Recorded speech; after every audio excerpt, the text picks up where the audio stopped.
ಪುರುಷಸ್ಯ ಮುಖಂ ಬ್ರಹ್ಮ ಕ್ಷತ್ರಮೇತಸ್ಯ ಬಾಹವಃ ಊರ್ವೋರ್ವೈಶ್ಯೋ ಭಗವತಃ ಪದ್ಭ್ಯಾಂ ಶೂದ್ರೋ ಅಜಾಯತ. ಶ್ರೀ ಗುರುಭ್ಯೋ ನಮಃ. ಭಾಗವತದ ದ್ವಿತೀಯ ಸ್ಕಂಧದ 5ನೇ ಅಧ್ಯಾಯದ 37ನೇ ಶ್ಲೋಕವನ್ನು ನಾವಿವತ್ತು ನೋಡಬೇಕಾಗಿದೆ. ಈ ಹಿಂದಿನ 36ನೇ ಶ್ಲೋಕದಲ್ಲಿ ಪುರುಷ ಸೂಕ್ತದ ಅರ್ಥವನ್ನು ವಿವರಿಸುವ ಭಾಗವನ್ನು ನಾವು ನೋಡಿದ್ದೇವೆ. ಭಗವಂತನ ಅಂಗಾಂಗಗಳಿಂದ ಹಾಗೆ ಚತುರ್ಮುಖ ಬ್ರಹ್ಮನ ಅಂಗಾಂಗಗಳಿಂದ ಕೂಡ ಈ ಎಲ್ಲ ಲೋಕಗಳು ಹುಟ್ಟಿದವು. ತೊಡೆಯಿಂದ ಅಂಗಾಲಿನವರೆಗೆ ಅತಲ ಮೊದಲಾದ 7 ಪಾತಾಳ ಲೋಕಗಳು, ಸೊಂಟದಿಂದ ತಲೆಯವರೆಗೆ ಭೂಮಿ ಮೊದಲಾದ 7 ಊರ್ಧ್ವ ಲೋಕಗಳು ಸೃಷ್ಟಾದವು ಅಂತ ಬಂದಿದೆ.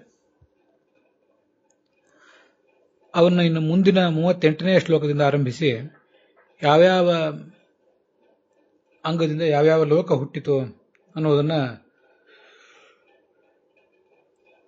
ವರ್ಣಿಸುವವರಿದ್ದಾರೆ. ಅದಕ್ಕಿಂತ ಮುಂಚೆ ಈ 37ನೇ ಶ್ಲೋಕದಲ್ಲಿ ಬ್ರಾಹ್ಮಣ, ಕ್ಷತ್ರಿಯ, ವೈಶ್ಯ, ಶೂದ್ರ ಅನ್ನುವ ಈ 4 ವರ್ಣಗಳು ಭಗವಂತನ ಯಾವ್ಯಾವ ಅಂಗಗಳಿಂದ ಹುಟ್ಟಿದವು ಅನ್ನೋದನ್ನು ವರ್ಣನೆ ಮಾಡ್ತಿದ್ದಾರೆ. ಬ್ರಾಹ್ಮಣೋಸ್ಯ ಮುಖಮಾಸೀತ್ ಬಾಹುರಾಜನ್ಯಕೃತಃ ಊರೂದದ ಸೇದ್ವೈಶ್ಯ ಪದ್ಭ್ಯಾಂ ಶೂದ್ರೋ ಅಜಾಯತ ಅಂತ ಪುರುಷ ಸೂಕ್ತ. ಅದನ್ನ ಈ ಶ್ಲೋಕ ಅನುವಾದಿಸಿದೆ. ಪರಬ್ರಹ್ಮನ ಮುಖದಿಂದ ಬ್ರಾಹ್ಮಣ ಜಾತಿ ಹುಟ್ಟಿತು, ಹಾಗೆ ಬಾಹುಗಳಿಂದ ಕ್ಷತ್ರಿಯ ಜಾತಿ, ತೊಡೆಗಳಿಂದ ವೈಶ್ಯ ಜಾತಿ, ಪಾದಗಳಿಂದ ಶೂದ್ರ ಜಾತಿ ಉತ್ಪನ್ನ ಆಯಿತು ಅಂತ ಅದರ ವರ್ಣನ. ಅದಕ್ಕೆ ಯಾವ್ಯಾವ ವ್ಯಾಖ್ಯಾನಕಾರರು ಏನೇನು ಅರ್ಥ ಹೇಳ್ತಾರೆ ಅಂತ ಅನ್ನೋದನ್ನ ನಾವು ನೋಡಬೇಕು. ಇದಕ್ಕೆ ಭಾಗವತ ತಾತ್ಪರ್ಯವೂ ಕೂಡ ಇದೆ. ಮೊದಲು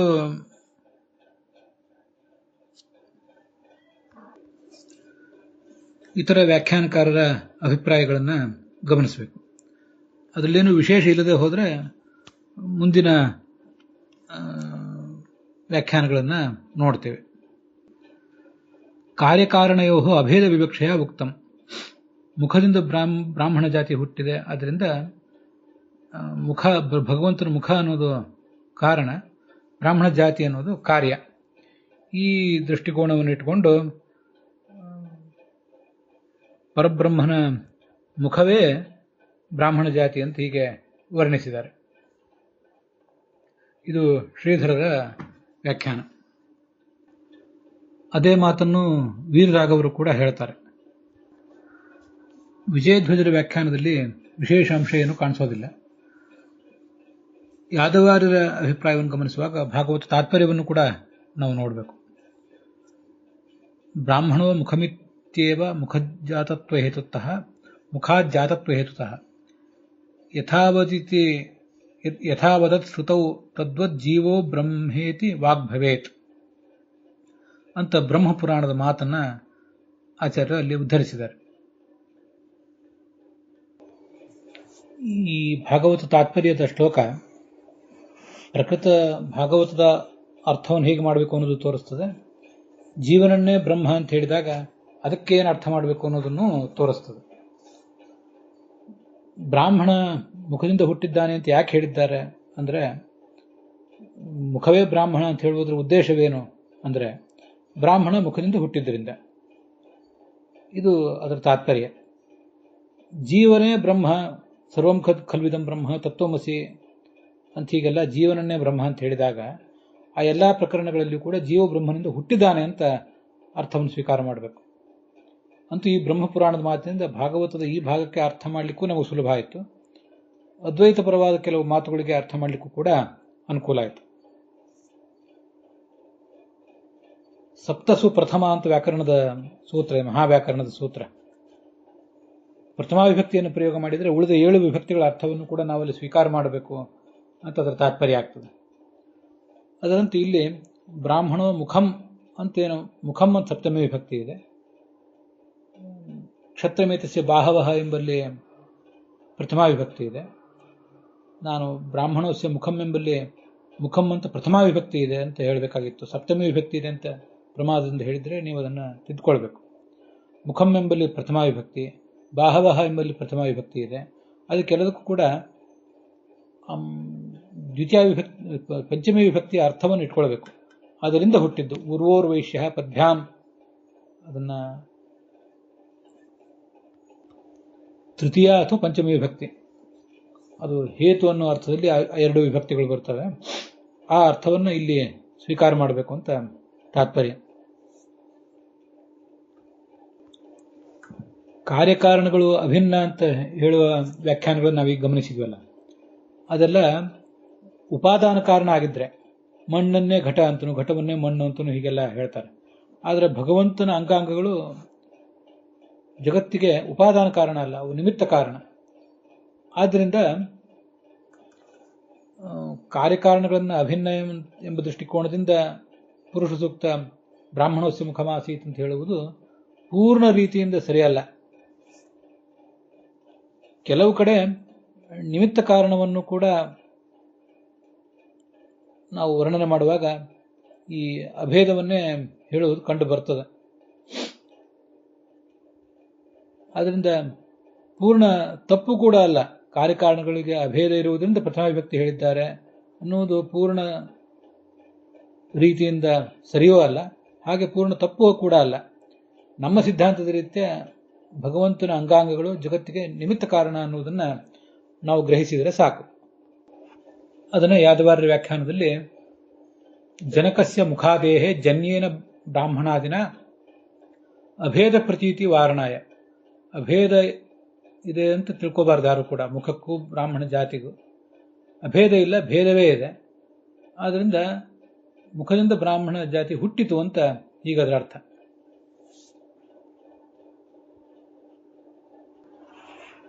ಪ್ರಥಮ ಪಂಚಮ್ಯರ್ಥೇ ವ್ಯಾಖ್ಯೇಯ ಇತಿ ಭಾವ. ಪ್ರಥಮ ವಿಭಕ್ತಿ ಏನಿದೆ ಅದಕ್ಕೆ ಪಂಚಮ ವಿಭಕ್ತಿಯ ಅರ್ಥವನ್ನು ನಾವು ಸ್ವೀಕಾರ ಮಾಡಬೇಕು.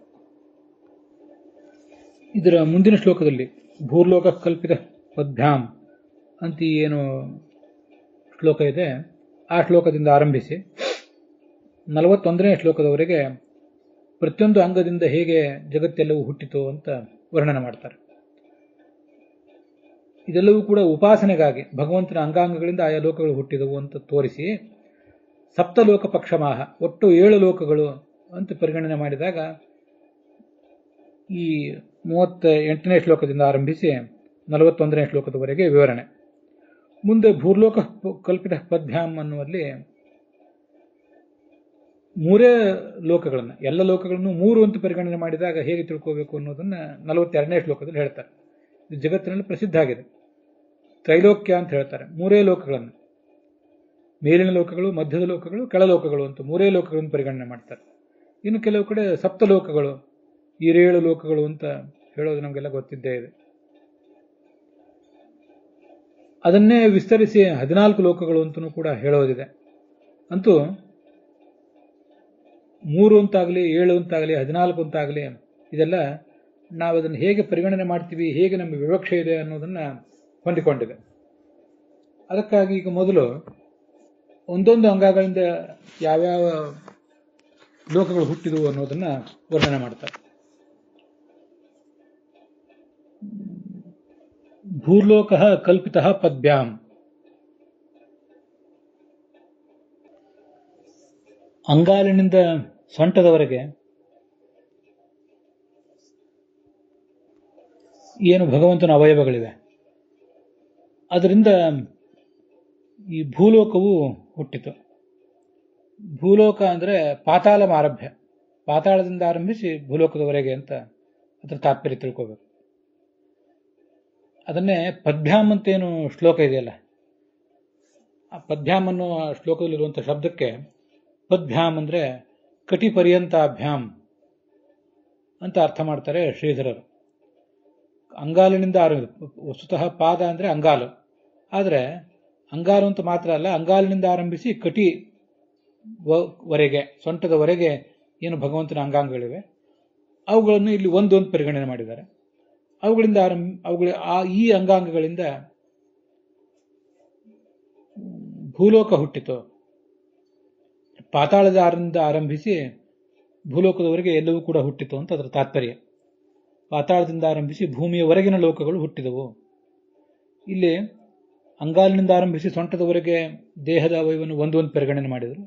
ಪಾತಾಳದಿಂದ ಆರಂಭಿಸಿ ಭೂಮಿಯವರೆಗಿನ ಲೋಕಗಳನ್ನು ಕೂಡ ಒಂದೊಂದು ಪರಿಗಣನೆ ಮಾಡಿದರು. ಆದ್ದರಿಂದ ಆ ಒಂದು ಅವಯವದಿಂದ ಆ ಒಂದು ಲೋಕ ಹುಟ್ಟಿತು ಅಂತ ಅದರ ತಾತ್ಪರ್ಯ.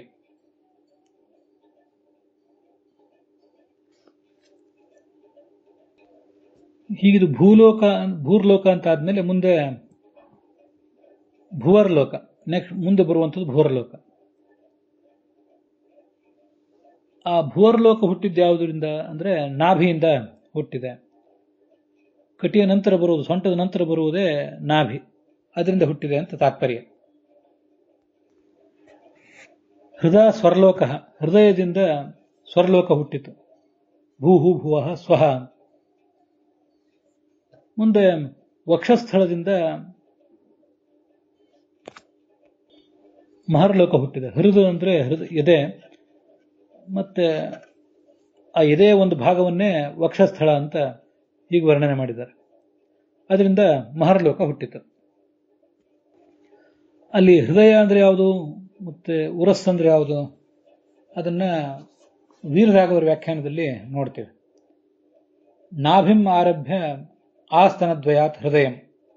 ಹೊಕ್ಕಳಿನಿಂದ ಆರಂಭಿಸಿ ಎರಡು ಸ್ತನಗಳೇನಿವೆ ಅಂದ್ರೆ ಸ್ತನಾಗ್ರ,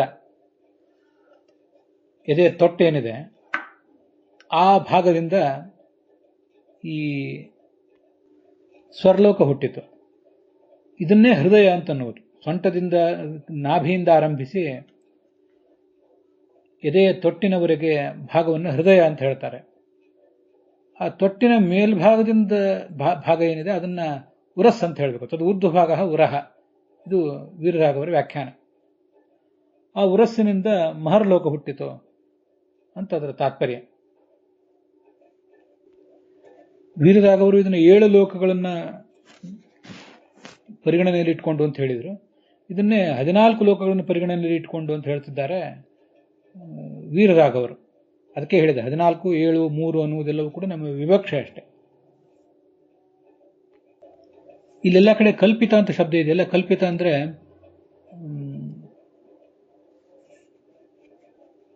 ಮಿಥ್ಯಾಭೂತವಾದದ್ದು ಅಂತ ಅರ್ಥ ಅಲ್ಲ. ಕಲ್ಪಿತ ಅಂದ್ರೆ ಶಾಸ್ತ್ರದ ದೃಷ್ಟಿಯಿಂದ ತಿಳಿಯಲ್ಪಟ್ಟದ್ದು ಅಂತ ಅದರ ಅರ್ಥ. ಕನ್ನಡದಲ್ಲಿ ನಾವು ಕಲ್ಪನಾ ಅನ್ನೋ ಶಬ್ದವನ್ನ ಮಿಥ್ಯಾ ಅನ್ನೋ ಅರ್ಥದಲ್ಲಿ, ಊಹಿಸಿದ್ದು ಅಂತ ಅನ್ನೋ ಅರ್ಥದಲ್ಲಿ ನಾವು ತಿಳ್ಕೋತೇವೆ.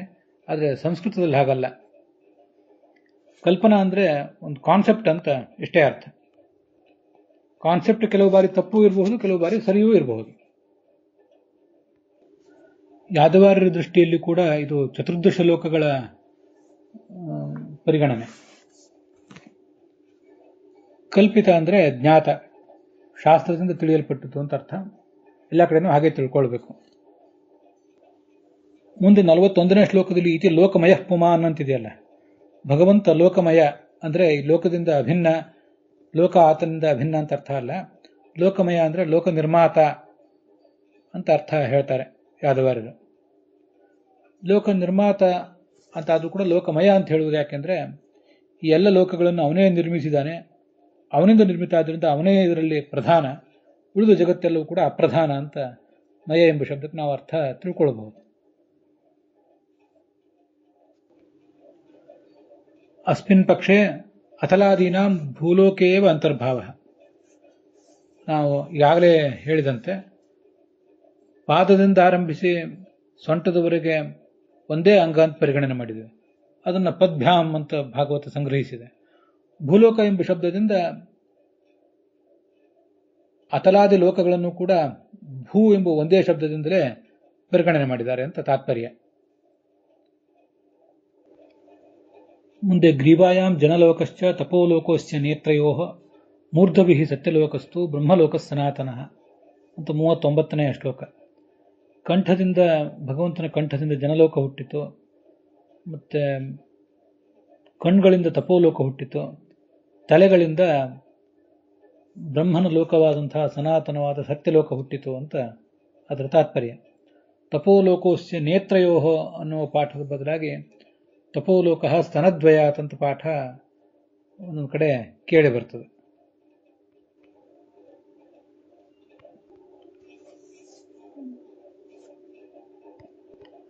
ತಪೋಲೋಕ ಕಣ್ಣುಗಳಿಂದ ಹುಟ್ಟಿತು ಅಂತ ಇದೊಂದರ್ಥ, ಅಥವಾ ಸ್ತನಗಳಿಂದ ಹುಟ್ಟಿತು ಅಂತ ಇನ್ನೊಂದು ಪಾಠನೂ ಇದೆ. ಆ ಸ್ತನ ಅಂತ ಅನ್ನೋದಕ್ಕೆ ತುಟಿ ಅಂತ ಅರ್ಥ ಮಾಡಿದ್ದಾರೆ ಶ್ರೀಧರರ ವ್ಯಾಖ್ಯಾನದಲ್ಲಿ. ಮತ್ತೆ ಬ್ರಹ್ಮಲೋಕ ಸನಾತನ ಅಂತಿದೆಯಲ್ಲ, ಮೂರ್ಧಭಿಹಿ ಸತ್ಯಲೋಕಸ್ತು ಬ್ರಹ್ಮಲೋಕ ಸನಾತನ ಅಂತ. ಇದನ್ನ ಒಬ್ಬೊಬ್ಬರು ವ್ಯಾಖ್ಯಾನಕಾರರು ಒಂದೊಂದು ರೀತಿಯಾಗಿ ಅನುವಾದಿಸಿದ್ದಾರೆ. ಪುರಾಣಿಕಾಚಾರ್ಯ ಅನುವಾದದಲ್ಲಿ ತಲೆಗಳಿಂದ ಸತ್ಯಲೋಕ ಹುಟ್ಟಿದೆ ಅಂತ ಇಷ್ಟು ಮಾತ್ರ ಕಂಡು ಬರ್ತದೆ. ಈ ಬ್ರಹ್ಮಲೋಕ ಸನಾತನ ಅನ್ನೋದನ್ನು ಸತ್ಯಲೋಕಕ್ಕೆ ವಿಶೇಷಣ ಮಾಡಬೇಕು, ಇದು ವೀರರಾಘವರ ಅಭಿಪ್ರಾಯ. ಸತ್ಯಲೋಕ ವಿಶೇಷಣಂ. ಹಾಗಾದರೆ ಬ್ರಹ್ಮನ ಲೋಕವಾದ ಆ ಸತ್ಯಲೋಕ ಅದು ಸನಾತನ ಹೇಗೆ ಅಂದರೆ, ಭೂರಾದ್ಯಪೇಕ್ಷೆಯ ಭೂಹು ಭೂವಹ ಇತ್ಯಾದಿ ಲೋಕಗಳಿಗೆ ನಾವು ಹೋಲಿಸಿ ನೋಡಿದರೆ ಅದು ದೀರ್ಘಕಾಲ ಇರುವಂಥದ್ದಾದ್ದರಿಂದ ಅದನ್ನು ಸನಾತನ ಅಂತ ಹೀಗೆ ಹೇಳ್ತಾರೆ. ಅಥವಾ ಬ್ರಹ್ಮಲೋಕ ಅಂದರೆ ಇಲ್ಲಿ ವೈಕುಂಠವೆಂಬ ಲೋಕ, ಅದು ಎಲ್ಲ ಅರ್ಥದಲ್ಲೂ ನಿಜವಾದ ಅರ್ಥದಲ್ಲಿ ಸನಾತನ. ಅದು ಈ ಸೃಜ್ಯವಾದ ಪ್ರಪಂಚದಲ್ಲಿ ಇರುವಂಥದ್ದೇ ಅಲ್ಲ, ಚತುರ್ಮುಖ ಬ್ರಹ್ಮನಿಂದ ಅಥವಾ ಭಗವಂತನಿಂದ ಸೃಷ್ಟಿಸಲ್ಪಡಬೇಕಾದ ಪ್ರಪಂಚದಲ್ಲಿ ಇರುವುದಲ್ಲ. ಅದು ಸನಾತನವಾದ ಲೋಕ. ಅದು ಇಲ್ಲಿ ಆ ಬ್ರಹ್ಮಲೋಕ ಎಂಬ ಶಬ್ದದಿಂದ ವರ್ಣಿತ ಆಗಿದೆ ಅಂತ ತಾತ್ಪರ್ಯ ವೀರರಾಘವರದು. ಅದು ಎರಡನೇ ಅಭಿಪ್ರಾಯ ಅವರದು. ಮೊದಲು ಅಭಿಪ್ರಾಯದಂತೆ ಬ್ರಹ್ಮಲೋಕ ಸನಾತನ ಅನ್ನೋದು ಸತ್ಯಲೋಕಕ್ಕೆ ವಿಶೇಷಣ. ಬ್ರಹ್ಮಲೋಕೋ ವೈಕುಂಠಾಖ್ಯ ಸತು ಸನಾತನ ನಿತ್ಯ ನತು ಸೃಜ್ಯ ಪ್ರಪಂಚಾಂತರವರ್ತಿ ಅಂತ ಶ್ರೀಧರರು ಕೂಡ ಅದನ್ನ ಹೇಳಿದ್ದಾರೆ. ಮತ್ತೆ ಸನಾತನವಾದ ಪರಮಾತ್ಮನ ವೈಕುಂಠ ಲೋಕ ಭಗವಂತನ ತಲೆಗಳಿಂದ ವ್ಯಕ್ತ ಆಯಿತು ಅಂತ ನಾವು ಅರ್ಥ ತಿಳ್ಕೊಳ್ಬೇಕಾಗ್ತದೆ. ಇಲ್ಲದೇ ಇದ್ರೆ ಅದು ಹುಟ್ಟುವುದು ಸಾಧ್ಯವಿಲ್ಲ. ಬ್ರಹ್ಮಲೋಕ ಸನಾತನ ಅನ್ನೋದನ್ನ ಸತ್ಯಲೋಕಕ್ಕೆ ವಿಶೇಷವಾಗಿ ಮಾಡ್ಕೋಬೇಕು ಅಥವಾ ಪ್ರತ್ಯೇಕವಾಗಿ ತಗೊಳ್ಬೇಕು ಅನ್ನೋದನ್ನ ವಿಜಯಧ್ವಜರಾಗಲಿ ಯಾದವಾರರಾಗಲಿ ಹೇಳಲಿಲ್ಲ. ಆದರೂ ನಾವು ಇಷ್ಟೆಲ್ಲ ವಿಷಯಗಳನ್ನು ಪರಿಗಣನೆ ಮಾಡಿದಾಗ ವೈಕುಂಠ ಲೋಕವನ್ನು ಇಲ್ಲಿ ತಗೊಳ್ಳೋದು ಒಳ್ಳೆಯದಲ್ಲ. ಅದು ಹುಟ್ಟುವುದು ಅಲ್ಲವೇ ಅಲ್ಲ, ಅದರ ವರ್ಣನೆ ಇಲ್ಲಿ ಬೇಕಾಗಿಲ್ಲ. ಅದರಿಂದ ಸನಾತನವಾದ ಅಂದರೆ ಭೂರಾದಿ ಲೋಕಗಳಿಗಿಂತಲೂ ಹೆಚ್ಚು ಕಾಲ ಇರುವಂಥದ್ದು, ಆದ್ರಿಂದ ಸನಾತನ ಈ ಸತ್ಯಲೋಕ. ಅದು ಭಗವಂತನ ತಲೆಯಿಂದ ಹುಟ್ಟಿತು ಅಂತ ನಾವು ಅರ್ಥ ಮಾಡಿಕೊಂಡ್ರೆ ಸಾಕು. ಮುಂದೆ ಕಟಿಭ್ಯಾಂ ಅತಲಂ ಕ್ಲುಪ್ತಂ ಊರುಭ್ಯಾಂ ವಿತಲಂ ವಿಭೋಹ ಜಾನುಭ್ಯಾಂ ಸುತಲಂ ಕ್ಲುಪ್ತಂ ಜಂಘಾಭ್ಯಾಂ ತು ತಲಾತಲಂ ಅಂತ. ಅಲ್ಲಿ ಕಟಿಭ್ಯಾಂ ಅತಲಂ ಕ್ಲುಪ್ತಂ ಅನ್ನೋದ್ರ ಬದಲು ತತ್ಕಟ್ಯಾಂ ಅತಲಂ ಕ್ಲುಪ್ತಂ ಅಂತ ಇನ್ನೊಂದು ಪಾಠವೂ ಕೂಡ ಇದೆ. ಯಾದವಾರ್ಯರು ತತ್ಕಟ್ಯಾಂ ಅನ್ನೋ ಪಾಠವನ್ನೇ ಇಟ್ಕೊಂಡಂತೆ ಕಾಣಿಸ್ತದೆ. ಈ ಹಿಂದೆ 38ನೇ ಶ್ಲೋಕದಲ್ಲಿ ಕಾಲಿನಿಂದ ಆರಂಭಿಸಿ ಸೊಂಟದವರೆಗೆ ಒಂದೇ ಅಂಗ, ಹಾಗೆ ಪಾತಾಳ ಲೋಕದಿಂದ ಆರಂಭಿಸಿ ಭೂಮಿಯವರೆಗೆ ಒಂದೇ ಲೋಕ ಅಂತ ಪರಿಗಣನೆ ಮಾಡಿದರು. ಅದು 7 ಲೋಕಗಳು ಅನ್ನುವ ದೃಷ್ಟಿಯಿಂದ. ಈಗ 14 ಲೋಕಗಳು ಅನ್ನೋ ದೃಷ್ಟಿಯಿಂದ ಆ ಪಾದದಿಂದ ಆರಂಭಿಸಿ ಸೊಂಟದವರೆಗೆ ಒಂದಾಗಿ ಹೇಳಿದ್ದನ್ನು ವಿಂಗಡಿಸ್ತಾ ಇದ್ದಾರೆ. ಅದೇ ಕಟಿಯಿಂದ ಅತಲ ಲೋಕ ಹುಟ್ಟಿತು, ತೊಡೆಗಳಿಂದ ವಿತಲ ಲೋಕ ಹುಟ್ಟಿತು, ಮೊಣಕಾಲಿನಿಂದ ಸುತಲ ಲೋಕ ಹುಟ್ಟಿತು, ಮೀನಖಂಡದಿಂದ ತಲಾತಲ ಲೋಕ ಹುಟ್ಟಿತು. ಮತ್ತೆ ಮಹಾತಲ ಹುಟ್ಟಿದ್ದು ಗುಲ್ಫಗಳಿಂದ. ಗುಲ್ಫ ಅಂದರೆ ಪಾದದ ಹರಡು ಅಂತ ಹೇಳ್ತಾರೆ, ಪಾದದ ಗಂಟು. ನಾವು ಕೂತ್ಕೊಂಡಾಗ, ಸುಖಾಸನದಲ್ಲಿ ಕೂತ್ಕೊಂಡಾಗ ಆ ನೆಲಕ್ಕೆ ಅದು ಏನು ತಾಕ್ತದಲ್ಲ ಒಂದು ಗಂಟು, ಅದನ್ನೇ ಗುಲ್ಫ ಅಂತ ಹೇಳಬೇಕು. ಕಾಲಿನ ಹಿಮ್ಮಡಿ ಅಂತ ಅನುವಾದ ಮಾಡಿದ್ದಾರೆ, ಅದು ಅಷ್ಟು ಉಚಿತವಾದ ಅನುವಾದ ಅಲ್ಲ. ಅಂತೂ ಮಹಾತಲ ಅನ್ನೋದು ಗುಲ್ಫದಿಂದ ಹುಟ್ಟಿತು. ಪ್ರಪದ ಅಂದರೆ ಪಾದದ ತುದಿ, ಅದರಿಂದ ರಸಾತಳ ಹುಟ್ಟಿತು. ಅಂಗಾಲಿನಿಂದ ಪಾತಾಳ ಹುಟ್ಟಿತು. ಹೀಗೆ ವಿರಾಟ್ ಪುರುಷನಿಂದ ಈ ಜಗತ್ತಿನ ಸೃಷ್ಟಿಯಾಯಿತು ಅಂತ ಜ್ಞಾನಿಗಳು ಉಪಾಸನೆ ಮಾಡ್ತಾರೆ. ಇದು 40ನೇ ಶ್ಲೋಕ. ಮುಂದೆ ಕೊನೆಯ ಶ್ಲೋಕ 42ನೇದ್ದು. ಭೂಲೋಕ ಕಲ್ಪಿತ ಪದ್ಭ್ಯಾಂ ಭುವರ್ಲೋಕಸ್ತು ನಾಭಿತಃ ಸ್ವರ್ಲೋಕ ಕಲ್ಪಿತೋ ಮೂರ್ಧ್ನಿ ಇತಿವಾ ಲೋಕಕಲ್ಪನಾ. ಇದೀಗ ನಾವು ನೋಡ್ತಿರೋದು ಮೂರೇ ಲೋಕಗಳು ಅನ್ನೋ ದೃಷ್ಟಿಯಿಂದ. ಒಂದು ಬಾರಿ 7 ಅಂತ ನೋಡಿದ್ವಿ, ಮತ್ತೊಂದು ಬಾರಿ 14 ಅಂತ ನೋಡಿದ್ವಿ, ಮತ್ತೊಂದು ಈಗ ನಾವು ನೋಡ್ತಿರೋದು ಮೂರೇ ಲೋಕಗಳು ಅಂತ. ತ್ರಿಲೋಕ ಪಕ್ಷಮಾಹ ಅಂತ ಶ್ರೀಧರರು ಹಾಗೆ ಅದನ್ನು ವ್ಯಾಖ್ಯಾನ ಮಾಡಿದ್ದಾರೆ. ಹಿಂದೆ 40ನೇ ಶ್ಲೋಕದಲ್ಲಿ ಕಟಿಭ್ಯಾಂ ಮತಲಂ ಕ್ಲುಪ್ತಂ ಅಂತ ಏನು ಹೇಳಿದ್ದಿದೆ ಅದೆಲ್ಲ 14 ಲೋಕಗಳು ಅಂತ. ಅದಕ್ಕಿಂತ ಹಿಂದೆ 38ನೇ ಶ್ಲೋಕದಲ್ಲಿ ಹೇಳಿದ್ದು 7 ಲೋಕಗಳು ಅಂತ. ಇದಕ್ಕೇನರ್ಥ ಅಂದ್ರೆ, ಭೂಲೋಕ ಕಲ್ಪಿತ ಪದ್ಭ್ಯಾಂ, ಪಾದಗಳಿಂದ ಭೂಲೋಕ ಹುಟ್ಟಿತು. ಒಟ್ಟಾರೆ ಭಗವಂತನ ವಿರಾಟ್ ಪುರುಷನ ದೇಹವನ್ನೇ 3 ಅಂತ ಪರಿಗಣನೆ ಮಾಡುದು. ಒಂದು ಪಾದ, ಒಂದು ನಾಭಿ, ಮತ್ತೊಂದು ಮೂರ್ಧ ಅಂತ. ಆ ಪಾದದಿಂದ ಭೂಲೋಕ ಹುಟ್ಟಿತು. ಪಾದದಿಂದ ಭೂಲೋಕ ಹುಟ್ಟುವುದು ಅಂದ್ರೆ, ಭೂಲೋಕ ಅಂದ್ರೆ ಪಾತಾಳಾದಿಗಳಿಂದ ಕೂಡಿದ ಭೂಲೋಕ ಅಂತ ಅದರ ತಾತ್ಪರ್ಯ ಹೇಳ್ತಾರೆ ಶ್ರೀಧರರು. ಪದ್ಭ್ಯಾಮ್ ಅಂದ್ರೆ ಪಾದದಿಂದ ಆರಂಭಿಸಿ ನಾಭಿಯವರೆಗೆ ಭೂಲೋಕ. ಭೂಲೋಕ ಅಂದ್ರೆ ಅತಲ ಲೋಕ, ಇವೆಲ್ಲವೂ ಪಾತಾಳ ಲೋಕ ಮೊದಲದೆಲ್ಲವೂ ಕೂಡ ಅದರಲ್ಲಿ ಸೇರಿ ಹೋಗಿದೆ. ಹೀಗೆ ಕೆಳಗೆ ಒಂದು ಅಂಗ, ಒಂದು ಲೋಕ, ಅದರಿಂದ ಎಲ್ಲರದ್ದು ಪರಿಗಣನೆ. ಮುಂದೆ ಮಧ್ಯದಲ್ಲಿ ನಾಭಿ ಒಂದು ಅಂಗ, ಅದರಿಂದ ಭೂವರ್ಲೋಕ ಅಂತ ಒಂದು ಪರಿಗಣನೆ. ನಾಭಿಯಿಂದ ಆರಂಭಿಸಿ ತಲೆಯವರೆಗೆ ಭೂವರ್ಲೋಕ.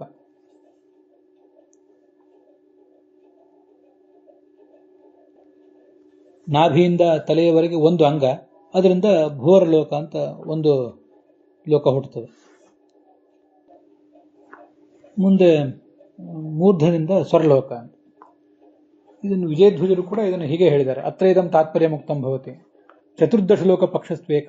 14 ಲೋಕಗಳು ಒಂದು ಪಕ್ಷ, 7 ಲೋಕಗಳು ಒಂದು ಪಕ್ಷ, 3 ಲೋಕಗಳು ಅಂತ ಒಂದು ಪಕ್ಷ. ಅಧಿಕಾರ ಭೇದೇನ ಧ್ಯಾನಾರ್ಥತ್ವಾತ್ ಕಲ್ಪನಾಯ. ಅಧಿಕಾರಿಗಳು ಅನೇಕ ವರ್ಗದವರಿದ್ದಾರೆ. ಅವರವರು ಧ್ಯಾನ ಮಾಡಲಿಕ್ಕೆ ಬೇಕಾದ ಒಂದು ಸಾಮಗ್ರಿಯನ್ನ ಈ ಶ್ಲೋಕವೆಲ್ಲವೂ ಕೂಡ ಒದಗಿಸಿಕೊಟ್ಟಿದೆ ಅಂತ ಅದರ ತಾತ್ಪರ್ಯ ಆಗ್ತದೆ. ಮೂರ್ಧದಿಂದ ಸ್ವರ್ಲೋಕ ಅಂದ್ರೆ ಬ್ರಹ್ಮಲೋಕ ಪರ್ಯಂತವಾಗಿ, ಸತ್ಯಲೋಕದ ಪರ್ಯಂತವಾಗಿ ಸ್ವರ್ಲೋಕ ಎಲ್ಲವೂ ಅಂತ ಪರಿಗಣಿತ ಆಗಿದೆ. ಹೀಗೆ ಇದೆಲ್ಲವನ್ನು ಕೂಡ ನಾವು ಸ್ವೀಕಾರ ಮಾಡಬೇಕು. ಹೀಗಿದು ಒಟ್ಟು 14 ಲೋಕಗಳು ಅಂತ ಒಂದು ಪಕ್ಷ, 7 ಲೋಕಗಳು ಅಂತ ಒಂದು ಪಕ್ಷ, ಮತ್ತೆ 3 ಲೋಕಗಳು ಅಂತ ಒಂದು ಪಕ್ಷ.